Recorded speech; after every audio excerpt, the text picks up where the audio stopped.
Il-loqom tas-sigaretti, il-lighters u l-iskart tat-tabak huma fost l-aktar skart miġbura minn fuq il-bajjiet li jeddu kemm l-annimali tal-baħar kif ukoll l-isbuħija tal-ambjent naturali.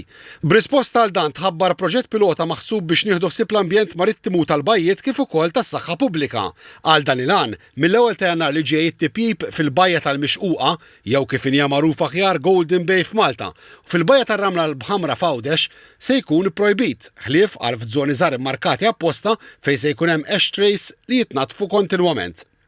Il-Ministru għall-Ambjent Mirjam Dalli qalet li dan is-suġġett anqal kemm il-darba f'laqgħat li kellha mat-tfal u fakret li l-loqom tas-sigaretti li jispiċċaw fil-baħar iduma ħafna biex jiddiżintegraw.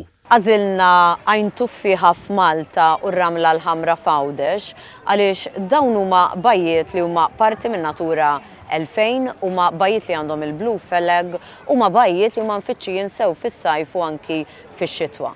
U rridu nutilizzaw ukoll ix-xhur tax-xitwa ħalli naċċertaw ruħna mbagħad li fis-sajf dawn iż-żewġ bajjiet ikunu ta' eżempju ta' kif ma jsirx tipjib fihom ħlief għal żona żgħira li tkun immarkata apposta. Qalet li Malta qed tingħaqad ma' pajjiżi oħra li daħħlu restrizzjonijiet simili biex jitħares l-ambjent marittimu.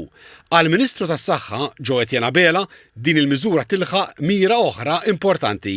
Dan huwa proġett pilota li jilħaq żewġ miri importanti. L-ewwel nett li nippreservaw is-saħħa tal-individwu permezz ta' inqas tipjib. U fl-istess ħin qegħdin nkunu nindukraw l-ambjent tagħna. L-infurzar ser isir b'kollaborazzjoni bejn diversi awtoritajiet b'dawk li jiksru l-liġi se jiġu multati 150 euro.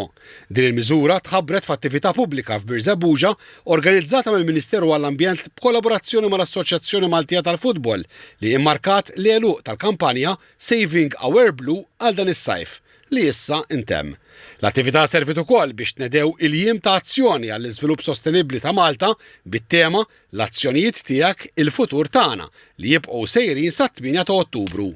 F'dan il-perjodu ser isiru diversi inizjattivi li jsaħħu l-komunitajiet u jipproteġu l-ambjent naturali.